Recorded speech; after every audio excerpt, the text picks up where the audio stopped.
avec Laurent Lajogie, Frédéric Patouli et Rémi Laverdrine. Alors, Veracode, c'est ça, Veracode et Devoteam, les deux sociétés que vous représentez tous les trois. Et donc, l'association de ces deux entités pour présenter les leaders du luxe, la mise à l'échelle du programme de sécurité applicative, donc avec Veracode et Devoteam. C'est parti? Tout est clair? Jusque-là, c'est bon. Bon, bah parfait. À vous, messieurs, merci. Vous précisez. Bon, bonjour à toutes et à tous. Donc, effectivement, on va vous parler aujourd'hui de la mise à l'échelle d'un programme de sécurité applicative. Donc, moi, Frédéric Patouli, côté Veracode, ça fait 17 ans que je travaille dans la SECAP. Et c'est vrai, quand on travaille dans une grande entreprise où il y a une multitude de développeurs, plusieurs entités, voire même des fois à l'étranger, quand on met en place un programme de SECAP, généralement, on ne fait pas une approche Big Bang, on ne fait pas dans toutes les entités. Je pense que Laurent et Rémi me contrediront pas. On démarre avec quelques entités qui sont effectivement, on va dire, qui ont le plus d'appétence pour la sécurité. On fait la partie build, et puis après la partie run, effectivement, c'est cette mise à l'échelle. Et aujourd'hui, l'idée, c'est de vous expliquer justement comment on a fait cette partie build, et puis quelles sont les différentes étapes qu'il faut arriver à maîtriser, à mettre en place pour faire la mise à l'échelle d'un programme de SECAP. Donc, je suis accompagné pour ça de Laurent et de Rémi. Vous voulez peut-être vous présenter rapidement? Oui, donc bonjour à tous. Moi, je m'appelle Rémi Laverdrine. Je suis en charge de toute la sécurité d'un département qui fait du logiciel. Donc, on a beaucoup de développeurs au sein d'une entreprise dont le logiciel n'est pas le cœur de métier. On est dans le luxe. Néanmoins, aujourd'hui, si on est sur du logiciel, on se doit de faire de la sécurité. Et donc, c'est dans ce cadre-là que moi, j'interviens principalement au sein de ce département, au sein de cette entreprise. Et donc, on a déployé Veracode et on va vous parler plus en détail donc, dans cette session. Merci Rémi. Donc, pour ma part, donc, Laurent Lajugie. Je suis leader de l'offre SecDevOps au sein de Devoteam depuis 8 ans maintenant. Et voilà, on est en charge d'accompagner un certain nombre de clients de divers horizons, tant technologiques d'ailleurs qu'en termes de secteur d'activité, dans cette acculturation au SecDevOps pour la prise en compte de la sécurité le plus tôt possible dans les projets, notamment sur la vie d'une application. Donc la première question va être pour toi, Rémi. Est-ce que tu peux nous expliquer le rôle de la Dev Team au sein de ton entreprise et effectivement, quel est ton rôle au sein de cette Dev Team? Alors, comme vous pouvez le voir ici, on a une équipe de développement et on fait du logiciel. Donc, si on fait du logiciel, aujourd'hui, on ne va pas se mentir, hein, tous les développeurs, ils ont beau faire le maximum, on a des bugs qui arrivent. Le rôle que je vais avoir là-dedans, c'est d'être certain qu'on va prendre en charge ces vulnérabilités, ces problèmes de sécurité le plus en amont possible. Pourquoi? Parce que plus on le prend en amont, moins c'est compliqué pour les développeurs, et donc, au final, moins c'est cher. On a un rapport à peu près de 1 pour 30 entre détecter quelque chose lors de la phase d'architecture versus en prod.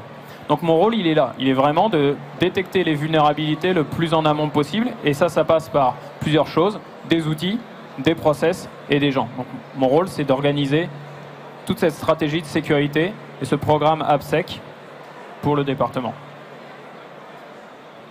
Et dans quelle situation tu as trouvé, effectivement, quand tu as lancé ton programme AppSec, dans quelle situation tu étais?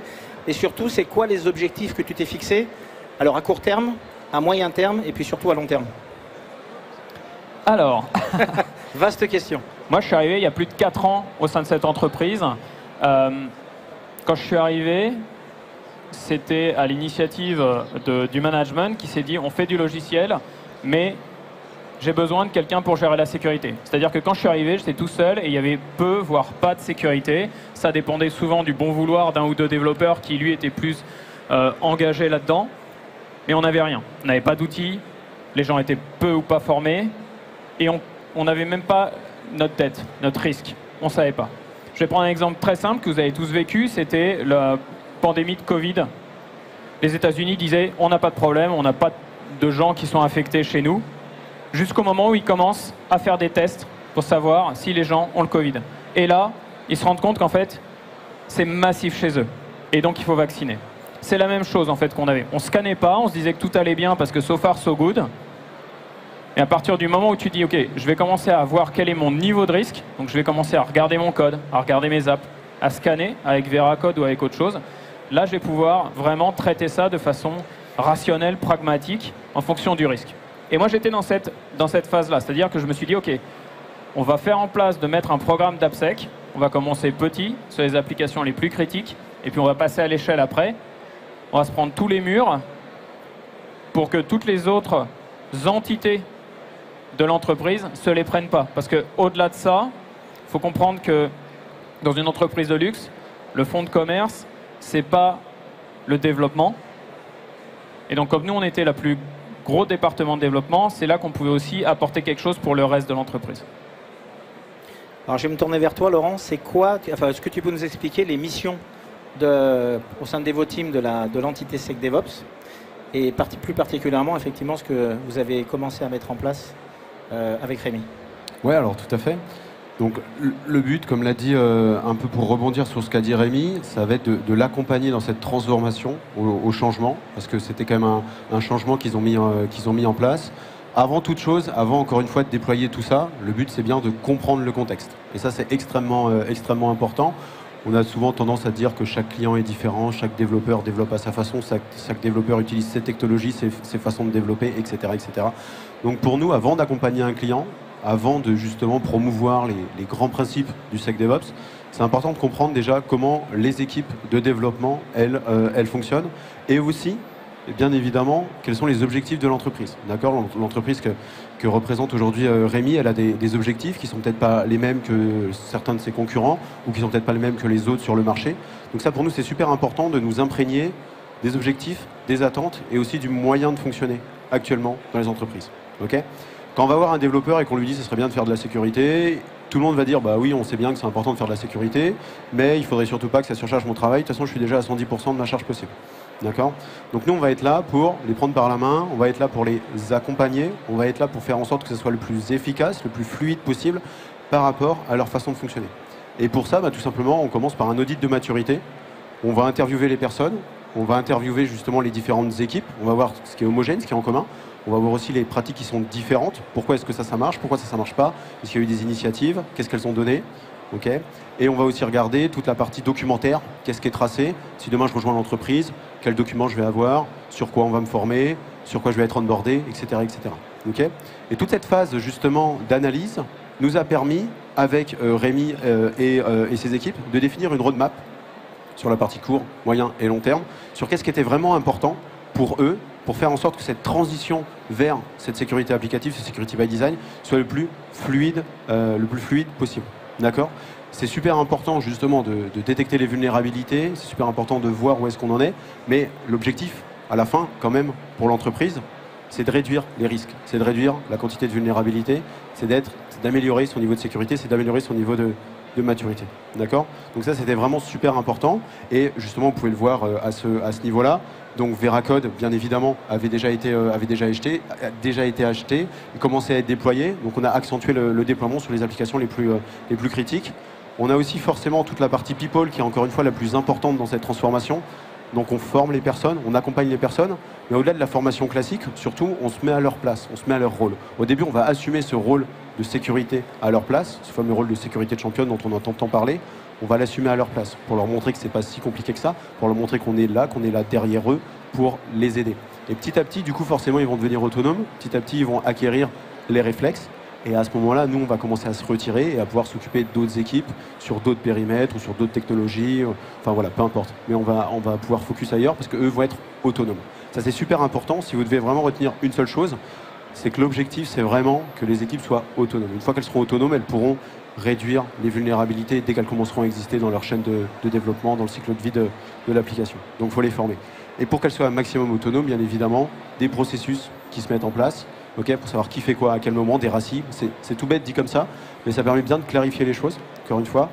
Et l'importance de cet audit de maturité qui a eu lieu au début permet de définir vraiment qui doit faire quoi, à quel moment, pour que ce soit efficace. On n'est pas là pour surcharger des processus, on n'est pas là pour surcharger des outils qui sont déjà en place. Non, on est là pour s'intégrer dans des outils et des plateformes qui existent déjà, et on est là pour faire en sorte que leur quotidien ne change pas beaucoup. S'ils ont l'habitude de tout utiliser dans leurs IDE, eh ben on va faire en sorte que Veracode, ils n'aient jamais à l'ouvrir, mais qu'ils aient tout dans leurs IDE. D'accord ? Donc aujourd'hui, justement, Veracode permet de faire ça. Donc, on ne change pas leur façon de fonctionner, vraiment juste, on l'adapte à leur quotidien pour faire en sorte que ce soit le plus simple possible pour eux de prendre en compte cette sécurité en charge, de prendre en charge cette sécurité. Alors je rebondis sur ce que tu viens de dire, je vais poser la question à Rémi pour le coup par rapport aux équipes. Donc vous avez beaucoup travaillé notamment sur la partie people, acculturation, etc. Toi, effectivement, ça fait 5 mois que tu collabores avec Laurent et ses équipes. Quels sont les changements, quelles sont les différences que tu vois, toi, au niveau de tes équipes par rapport à il y a 5 mois en arrière ou 6 mois en arrière et à aujourd'hui? Alors, là, on a quelque chose d'intéressant. Ah, c'est gentil. On a, en fait, c'est vraiment la raison pour laquelle je viens ici pour vous partager ça. Comme je disais, on s'est pris tous les murs pour que les autres départements ne se le prennent pas.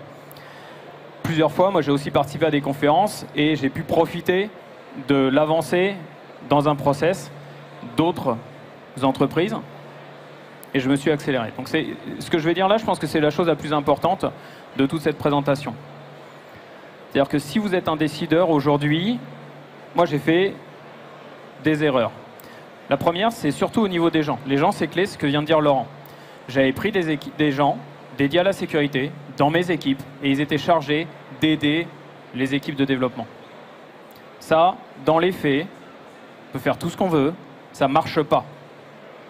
Ça ne marche pas parce que les équipes de développement vont avoir une certaine réticence à onboarder des gens de la sécurité parce qu'ils vont se dire il va mettre le nez dans mes affaires, il va soulever des loups et ça ne va pas le faire. Donc là où on a complètement bifurqué, c'est sur deux aspects. Le premier, c'est de faire grossir l'équipe beaucoup plus et d'avoir des gens spécialisés. Des gens spécialisés sur de la gestion de projet et des gens spécialisés sur de la technologie. Donc on a ces deux aspects-là. Et ces gens-là, ils sont dans mon équipe, toujours. Donc ils me doivent des résultats à moi, directeur de la sécurité. Néanmoins, et c'est là la clé, c'est que ces gens-là sont détachés au sein des équipes de développement. C'est-à-dire qu'ils font partie de l'équipe, ils sont au sein des équipes, ils sont dans leur rituel d'équipe. Et là, en fait, ils ont des oreilles qui traînent. Je mets peut-être des gros guillemets là-dessus, mais en fait, en faisant partie de l'équipe, on apprend des choses qui font partie de la façon dont fonctionne l'équipe. Et c'est là qu'on s'aperçoit que certains processus peuvent être faits d'une certaine façon, que certains risques peuvent être pris alors qu'on n'a pas vraiment envie de les prendre, mais c'est parce qu'on ne les comprend pas vraiment. Et en fait, c'est ça la clé, c'est avoir des gens qui sont engagés dans la sécurité, mais détachés au sein des équipes de développement. Et ça va être vraiment le game changer dans votre capacité à anticiper les problèmes de sécurité le plus en amont possible. Et avec l'aide de tous ces outils, qui sont qu'un moyen, l'organisation est le deuxième moyen, et vous allez pouvoir réussir à faire baisser largement, très largement, votre dette de sécurité. Quelque chose d'important à comprendre, c'est que la sécurité applicative ne devrait jamais être considéré comme quelque chose de différent à de la qualité. Si vous avez un programme d'assurance qualité, il faut faire rentrer votre programme de sécurité dans ce programme d'assurance qualité. C'est une vulnérabilité critique n'est rien d'autre qu'un bug majeur et doit être traité de la même façon. C'est-à-dire que si demain, mon tunnel d'achat ne fonctionne plus, je peux vous garantir que votre management va vous demander de régler ce problème très très très vite. Donc il y a des process pour régler ce problème très très très vite. Et donc si on arrive à intégrer la sécurité dans le même genre de process, une vulnérabilité critique qui est détectée très en amont, c'est-à-dire au moment où elle est facile à corriger, eh bien elle sera corrigée facilement. Parce que la deuxième chose qu'il faut garder en tête, c'est que plus on met de temps à détecter la vulnérabilité, plus elle va être compliquée à détecter. Pourquoi? Pour tous ceux qui ont été développeurs dans cette salle, vous le savez, j'ai développé un truc, je reviens 3 mois plus tard dessus, je me demande qui est l'enfoiré qui a développé ce truc, alors que c'était moi. Et c'est ça en fait la réalité d'un job de développeur. C'est-à-dire que si vous le détectez, la vulnérabilité au moment où vous développez, au moment où tout ça c'est dans le cerveau, vous êtes en train de conceptualiser le truc, vous allez pouvoir le corriger très facilement. Donc ça, c'est deux aspects clés. Le premier, c'est de le mettre le plus en amont, d'avoir des process, de l'intégrer à la qualité. Et le deuxième, c'est d'avoir des gens qui sont dédiés à la sécurité, mais détachés dans les équipes. Et c'est ça qui a changé avec l'arrivée de ce que j'appelle la task force de Devoteam. C'est-à-dire qu'on a pris un pool de personnes dédiées à la sécurité qui me sont rattachées, mais qui sont détachées au sein des équipes au maximum pour avoir tout ce que je décrivais juste avant. Donc c'est ça surtout qui a changé, parce qu'avant les gens étaient dans mon équipe à moi et restaient dans mon équipe à moi. Et en fait, c'était, je vais faire une réunion pour pouvoir corriger ça, et là, est-ce que tu pourrais m'accorder du temps pour parler de ça? Et en fait, Ça, c'est très différent de je suis intégré dans l'équipe, je suis intégré dans tes process. La vulnérabilité machin, on pourra la corriger comme tu as corrigé le bug hier et avant-hier. Voilà. C'est ça le paradigme qu'il faut changer et sur lequel vous allez pouvoir vraiment gagner du temps et vous éviter beaucoup d'ennuis si vous prenez ce genre de mécanisme. Ça, j'en suis persuadé. On a fait les erreurs, on s'est pris tous les murs. Profitez-en, ne vous les prenez pas, quoi. Merci Rémi. J'ai une dernière question pour toi, Laurent, très vite, parce qu'on a un peu débordé. Comment est-ce que tu vois, donc suite au retour de Rémi, comment est-ce que tu vois justement la suite de l'acculturation et cette fameuse montée à l'échelle en fait du programme au sein des équipes? Alors, Rémi a dit 90% de la réponse.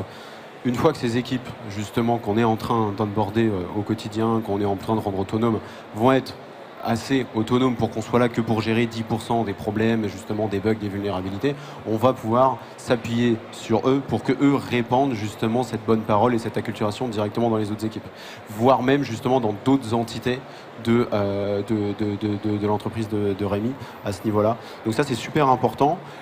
Derrière, Rémi le disait, il y a des freins, il y a des portes, et la plus grande des portes, c'est quand la démarche vient de nous. Si c'est un développeur X qui va voir un autre développeur, une autre équipe de développeurs et qui lui dit bah, ça serait bien que tu fasses du SecDevOps parce que justement ça c'est bien, ça c'est bien, ça c'est bien. Puis en plus tu es accompagné par Rémi et ses équipes, etc. Là forcément ça marche mieux que si Rémi lui dit bon tu es obligé d'aller faire du SecDevOps parce qu'il y a la direction tout en haut qui dit qu'il faut faire tac tac tac tac tac tac. Donc ça marche beaucoup mieux. Donc ça c'est la prochaine étape justement, une fois qu'ils seront assez matures et eux-mêmes ils iront convaincre les autres équipes pour ce passage à l'échelle. Et en plus, ils pourront s'appuyer justement sur tous les guides, sur toute la partie formation et sur tout ce qui est déjà en place. Parce que voilà, tous ces processus, c'est des choses qui mettent quand même un petit peu de temps à se mettre en place. Donc eux, ils pourront bénéficier de cette expérience, de cette amélioration continue qui a déjà eu lieu au sein des autres équipes pour pouvoir, dans leurs équipes à eux, directement aller à ce niveau de maturité beaucoup plus rapidement. Merci beaucoup, merci Laurent, merci Rémi. Je ne sais pas si vous avez des questions.